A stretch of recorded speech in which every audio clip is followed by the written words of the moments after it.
السلام علیکم ناظرین، آپ دیکھ رہے ہیں پروگرام آپ کی آواز اور میں ہوں آپ کا میزبان محمد وسیم شاد۔ آج میرے ساتھ موجود ہیں بزرگ کشمیری رہنما، آزاد کشمیر کی سیاست کے مرکزی کردار، پیپلز پارٹی آزاد کشمیر کے بانی، قائد جمہوریت، ان کو بابا جمہوریت کے نام سے بھی یاد کیا جاتا ہے، مولانا لال محمد بانیہ صاحب۔ آج ہم ان سے بات کریں گے اور آزاد کشمیر کی سیاسی صورتحال، ملک پاکستان کی سیاسی صورتحال اور ان کی ذاتی زندگی کے بارے میں ہم گفتگو کریں گے۔ جی مولانا صاحب السلام علیکم، سب سے پہلے آپ کا شکریہ کہ آپ نے ہمیں وقت دیا۔ وعلیکم السلام ورحمۃ اللہ۔ اچھا، سب سے پہلے آپ کی ہمیں یہ بتائیں کہ آپ نے اپنی سیاسی زندگی کا آغاز کب اور کس پلیٹ فارم سے کیا تھا؟ آغاز سیاسی زندگی سے میں نے اب آزادی کشمیر سے کیا ہے۔ چودھری غلام حسین صاحب ہمارے ڈوگرا وقت کے ایم ایل اے ہوا کرتے تھے انقلاب سے پہلے۔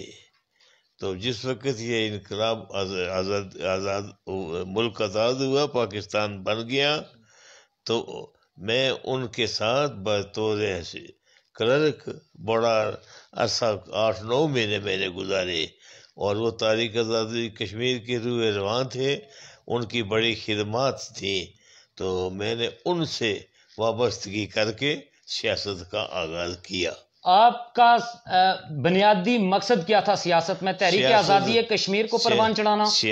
میرا بنیادی مقصد تحریک آزادی کشمیر، تو یہ وہی بات ہوتی ہے، ہر لیڈر اس کے دلچسپی رکھتا ہے، لیکن میرا اور مقاصد بھی تھے کہ یہاں کچھ ایسے حالات واقعات تھے، بالخصوص اس ہمارے اس سب ڈویژن خیال میں، بلکہ بالخصوص سارے، کہ کچھ اجارہ لوگ آمرانہ روش اختیار کر کے انہوں نے تمام غربا عوام کو، غریب لوگوں کو، جو سننے میں یہ آ رہا ہے جس طرح کہ آپ نے آزاد کشمیر کے اندر سے جاگیردارہ نظام اور یہ اجارہ داری ختم کی۔ اللہ کے فضل و کرم سے میری یہ کوشش رہی کہ جاگیردار تو ادھر ہے ہی کوئی نہیں تھا اس علاقے میں، باقی یہاں سسٹم تھا نمبرداری کا، اور اس نمبرداری کے لحاظ سے بھی لوگ غلامانہ زندگی بسر کرتے تھے، عام لوگ۔ یہ ڈوگرا وقت کے اس وقت چند چنیدہ آدمی تھے جو مسلط کیے گئے تھے، اور وہ لوگوں پر حکمرانی کیا کرتے تھے۔ تو اللہ نے مجھے یہ توفیق دی کہ اس میں تبدیلی لائی جائے، اور میں نے عوامی سطح پر کر کے ہر قبیلے کو اس نمبرداری میں ان کا شعر رکھا، جس میں ہر قبیلہ شامل ہوا۔ میں نے کہ سب مساوات ہے اس میں۔ نہ سیاسی جد و جہد میں آپ نے کتنی مشکلات دیکھی؟ مشکلات کا تو شمار ہی نہیں ہو سکتا ہے، بے شمار آئیں، لیکن اللہ نے مجھے یہ توفیق دی، اس کی مدد سے، لوگوں کے بے پناہ خلوص اور محبت سے میں انشاءاللہ تعالیٰ عہدہ برا ہوتا رہا۔ کیا کبھی سردار سکندر حیات خان کے مقابلے میں آپ الیکشن لڑے؟ سکندر حیات خان صاحب تو میرے بچپن کے ہم ایک کلاس فیلو بھی تھے، یعنی یہ سمجھ لیں کہ اس وقت میرے حلیف تھے، اکٹھے تھے، بالکل مکمل طریقے سے ایک بینچ پر بیٹھ کر ہم تعلیم حاصل کی۔ پونچھ ہمارا ڈسٹرکٹ ہوا کرتا تھا تصویر حویلی میں، وہاں اس نکیال سب ڈویژن کے ہم 2 لڑکے تھے، اور میں سکندر حیات خان صاحب۔ بعد میں اللہ کا کرنا ایسا ہوا، بی ڈی نظام کے بعد 1960-61 کے بعد بی ڈی نظام رہا، نافذ رہا، تو پھر 1970 میں یہ پارلیمانی نظام آ گیا۔ تو پارلیمانی نظام میں اس وقت جماعتی سطح پر انتخابات شروع ہوئے، ان کا تعلق مسلم کانفرنس میں تھا اور میرا تعلق لبریشن لیگ سے تھا۔ کیا وجہ بنی کہ آپ نے لبریشن لیگ چھوڑ کر پیپلز پارٹی کی آزاد کشمیر کے اندر بنیاد رکھی؟ میں نے یہ کیا کہ ممبر اسمبلی اس وقت الیکشن لڑا، اس وقت میں منتخب نہیں ہوا تھا، بلکہ ان کے مقابلے میں 6 ووٹوں سے میں ناکام ہو گیا، اور وہ منسٹر بن گئے۔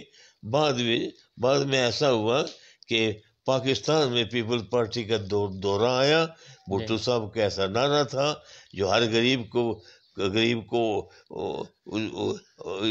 انہوں نے یعنی شعور بخشا اور شعور دیا، اور انہوں نے کر کے تو میں نے بھی پیپلز پارٹی میں شمولیت اختیار کی اور علاقے کے لوگوں نے بھی پیپلز کس پارٹی سے آپ ایم ایل اے منتخب ہوئے تھے؟ جی کس پارٹی سے آپ ایم ایل اے منتخب ہوئے تھے؟ میں پیپلز پارٹی کے اسٹیج سے ایم ایل اے منتخب ہوا. لبریشن لیگ کے سے میں نے 11,026 ووٹ میں نے حاصل کیے. سکندر یاد صاحب نے 11,632 ووٹ لیے. ہمیں سکندر یاد صاحب اس علاقے کے عظیم شخصیت تھے. 2 دفعہ وہ وزیر اعظم رہے اور صدر بھی رہے اس آزاد کشمیر کے. تو ان کے ساتھ کوئی ذاتی پرخاش نہیں، کوئی اخلاقیات میں کوئی فرق نہیں آیا. وہ میرے ساتھی رہے بچپن کے. سیاست میں بھی ہم ایک دوسرے کے کولیگ رہے اور چلتا رہا معاملہ. ہم نے کسی کی عزت نہیں اچھالی بلکہ باوقار طریقے سے، بڑے آبرومندانہ طریقے سے، بلکہ سیاسی اختلافات ہمارے ہوتے رہے. ایسی کیا خاص وجہ بنی کہ آپ کو آزاد کشمیر کی سیاست میں مرکزی کردار سمجھا جاتا ہے؟ کیا آپ کو آزاد کشمیر کی سیاست کا ایک اہم ستون تصور کیا جاتا ہے؟ اللہ کی مہربانی ہے، اس کو فضل کر میرا پردہ رکھا ہوا ہے. میں تو کیا کہہ سکتا ہوں، یہ لوگوں کی اللہ کو فضل و کرم سے ان کی میرے ساتھ اللہ کی مہربانی رہی اور لوگوں کا تعاون بھرپور طریقے سے رہا. میں لوگوں کا شکریہ ادا نہیں کر سکتا جس حد تک بے پناہ لوگوں نے مجھے پذیرائی دی. اور مجھے ہر سطح پر خواہ ممبر بنا میں یا نہیں بنا، جس پوزیشن میں ہوا، لوگوں نے بھرپور میرا تعاون کیا. اور آج بھی لوگ مجھے بالغانہ طریقے سے ملتے ہیں، مجھ پر عقیدت رکھتے ہیں. میرے ساتھ لوگوں کا خلوص ہے، ان کی محبت ہے، ان کا پیار میرے ساتھ ہے. اور میں نے اسی لیے ہے کہ اللہ نے مجھے یہ توفیق دی کہ میں لوگوں میں شعور پیدا اللہ کی مہربانی سے کیا، بیداری پیدا کی. تو یہ ہے اس خدمت خلق. خضر یاد صاحب کو آپ نے الیکشن لڑایا، ملک میر زمان صاحب کو الیکشن لڑوایا، پھر آپ جاوید اقبال بڈانوی صاحب کو میدان سیاست میں لے کے آئے. میرے کہنے کا یہ مطلب ہے میں نے تو ہر قبیلے کو اکوموڈیٹ کیا، ہر قبیلے کو. خواہ چھوٹی سا بی ڈی لوکل گورنمنٹ کے الیکشن ہوئے ہیں، ان میں بھی ہر قبیلے کو میں نے اکوموڈیٹ کیا. نمبرداریوں کے سلسلے میں ان کو بھی اکوموڈیٹ کیا. اور اسمبلی میں بھی میں نے اداراداری کام نہیں کی بلکہ میں نے رواداری سے اور حق و انصاف کو ملوث خاطر رکھتے ہوئے قبیلوں کو، تاکہ اس علم کو میں نے ختم کیا کہ برادری علم نہیں ہے. میں نے تھکیال برادری کے اختلافات تھے لیکن میں نے ان کو بھی اس فیلڈ میں لایا. اور خضر صاحب میں نے ان کو خود یہ ٹکر اللہ نے مجھے توفیق دی کہ یہ ٹکر ایسا فیصلہ کرتا تھا تو انہیں ٹکٹ دے کر ریکارڈ ووٹ انہیں ملے اور وہ اللہ انہیں صحت دے. کیا وجہ بنی کہ اس الیکشن میں خضر یاد صاحب الیکشن ہار گئے تھے؟ وجہ یہ بنتی رہتی ہے. آج کل تو جو بندہ ہار جائے وہ کہتا ہے میرے ساتھ دھاندلی ہوئی ہے.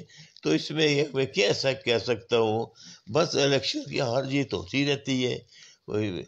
خود اس میں کئی دھاندلی کار فرما ہو یا اس میں کوئی اور عنصر شامل ہو، لیکن وہ ہو گیا معاملہ، یہ ہے اس سے بن جاتی ہے. آزاد کشمیر کے اندر بلدیاتی انتخابات ہونے جا رہے ہیں، اس حوالے سے آپ کا کیا رائے عمل ہوگا؟ بلدیاتی انتخابات بڑے عرصے کے بعد ہو رہے ہیں. جی 1991 کے بعد یہ 96 تک رہے اور اس سے بعد اس وقت تک بہت عرصہ 30 سال کے لگ بھگ ہو گیا ہے.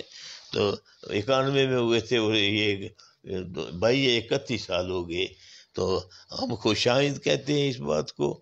یہ ہمارے لیے ہماری خوش قسمتی ہے کہ بلدیاتی انتخاب ہوں اور لوکل سطح پہ لوگوں کے مسائل حل ہوں اور چھوٹے نمائندے ہمارے لوکل سطح پہ منتخب ہوں جن میں اہلیت صلاحیت ہو، وہ لوگ آگے آئیں.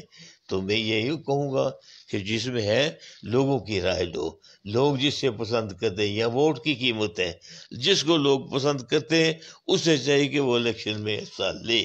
اگر لوگ نہیں پسند کرتے تو منمانی کرنے کے لیے اگر کوئی جائے تو وہ منہ کی کھائے گا ہمیشہ. زیادہ سب دار و مدار جمہوریت ہے یہ، اور جمہوریت میں لوگوں کے یعنی وہاں ان کی آواز کو، ان کے جذبات کو، ان کی رائے کو جو ہے نا وہ تو اہمیت اس لیے سے یہ بات ہوتی ہے، بالکل عوام کی رائے کو اہمیت دی جاتی ہے. اہمیت دی تو جاتی ہے. آئندہ کا لائحہ عمل کیا ہوگا؟ آئندہ کا لائحہ عمل جو ہوگا وہ الیکشن کے بعد ہوگا. اللہ کرے تو الیکشن کی تاریخ کا شیڈول کا اعلان ابھی نہیں ہوا ہے. وہ امید کی جا سکتی ہے کہ عنقریب اس کا شیڈول اعلان ہو جائے گا. تو اس کے بعد وہ لوگ انشاءاللہ منظر عام پر آئیں گے جو اہلیت صلاحیت رکھتے ہیں، اور ہم کوشش کریں گے اپنے جو میرے ملنے والے لوگ ہیں، میں تو ان کو یہی کہوں گا کہ لوگوں کو ہم نوا بناؤ. جو طریقے سے جس میں اہلیت ہے وہ منتخب ہو جائے گا، لیکن اس جذبے سے کہ لوگوں کی خدمت کو ملحوظ خاطر رکھے. پاکستان اور آزاد کشمیر کی سیاست کے حالات دن بہ دن ابتر ہوتے جا رہے ہیں. اس کی کیا بنیادی وجہ ہو سکتی ہے؟ حالات کیوں خراب ہوتے جا رہے ہیں؟ یہ تو بڑی سطح کی بات ہے. آپ صحافی ہیں، دیکھتے ہیں، پتہ سنتے ہیں، اخبارات پڑھتے ہیں، چینلوں پر آتا ہے سب کچھ. اکثر ہم تو دعا کر سکتے ہیں کہ اللہ تعالیٰ اس ملک کا حافظ ہو، اللہ اس ملک کی سلامتی قائم رکھے. ہم تو کہتے ہیں اللہ ان لیڈران کو ہدایت عطا فرمائے، اپنی یہ چپکلشی ختم کریں، ایک سٹیج پر آئیں، قوم کے لیے، ملک کے لیے یہ سوچیں. ان کے اندر جو قدورتیں بھری ہوئی ہیں کہ ایک دوسرے کو نیچا دکھانے کے لیے سیاست کی قومی موجودہ سٹنگ منسٹر ظفر اقبال ملک صاحب کو سزا سنائی گئی ہے آزاد کشمیر ہائی کورٹ کی جانب سے، اور آزاد کشمیر کی تاریخ میں پہلی بار ایسا ہوا ہے کہ کسی سٹنگ منسٹر کو سزا سنائی گئی. میں گزارش کروں، کیوں ہے ہوا یہ پہلی بار بنی ہے بھٹو صاحب کے متعلق. وہ میں آزاد کشمیر کی بات کر رہا ہوں. آپ آزاد کشمیر کی بات کر رہے ہیں کہ جرم کی سزا ہونی چاہیے، خواہ اس میں کوئی بڑے سے بڑا کیوں نہ ہو، لیکن جرم جو ہے وہ جرم ہے. تو ظفر اقبال صاحب نے انہیں جرم کیا ہے اور جرم کی سزا انہیں ملی. اور ہم تو یہ کہہ سکتے ہیں کہ وہ ورثاء تو کہتے ہیں جن کا وہ بندہ قتل ہوا تو وہ تو کہتے ہیں ہمیں انصاف مل گیا، لیکن انصاف تو اللہ کے قریب ہے، پتہ نہیں کیا. لیکن یہ کارنامہ ضرور ہے، یہ آزاد کشمیر حکومت کا ججز کا کارنامہ ضرور ہے کہ انہوں نے حق و صداقت پہ کہ اپنے انصاف کے تقاضے پورے نہیں. وہ تو ابھی کہہ رہے ہیں کہ ہم سپریم کورٹ میں اپیل کریں گے اور ہمیں جو ہے وہ انصاف ملے گا. ظفر اقبال ملک صاحب کا رات کا ایک بیان آیا تھا. یہ تو روٹین چلتی ہے نا کہ اگر ایک عدالت خلاف فیصلہ دے تو اسے آگے دروازے کھلے ہیں نا، وہ جاتے رہتے ہیں. لیکن جج ہوتے ہیں، میں ان مراحل سے گزرا ہوں، مجھ پہ بھی یعنی قاتلانہ قتل کے الزامات لگتے رہے.